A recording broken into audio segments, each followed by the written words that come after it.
In today's video, I'm going to teach you how to create thin lines in Canva.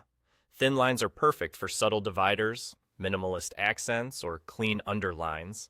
And the good news is that getting that delicate look only takes a few clicks.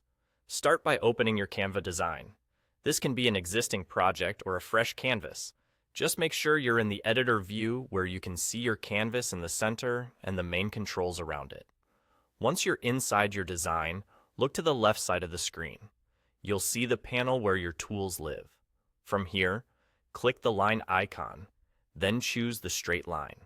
If you see multiple options, pick the simplest straight line without arrows or embellishments so you have full control over the thickness. After the line appears on your canvas, click it once to make sure it's selected. When the line is selected, you'll notice the top toolbar changes to show formatting options for that object. This is where you'll adjust how the line looks. In that top toolbar, find and click the option labeled Stroke Style. This opens a small menu dedicated to the visual properties of your line. Inside the Stroke Style menu, look for the control called Stroke Weight. This setting controls how thick or thin your line appears. To create a thin line, drag the stroke weight slider to the left. As you move the slider, watch your canvas and you'll see the line update in real time. Keep dragging until the line looks as delicate as you want. If you need a superfine hairline, take it close to the minimum.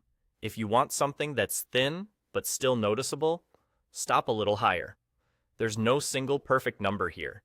Just aim for what works best with your layout and text size. A quick tip: make sure your line is still selected while adjusting the stroke weight, or the toolbar won't apply changes to it. If you don't see the stroke style button right away, double check that the line is highlighted on the canvas. Also, if the line looks thicker than expected when you zoom out or in, remember that on-screen zoom can change how thinness appears. The exported result will reflect the actual stroke weight you chose. And that's it. You opened your design, added a straight line from the tools on the left, selected the line, opened the stroke style menu, and dragged the stroke weight slider to the left to make it thinner. Simple, precise, and ready to use in any design.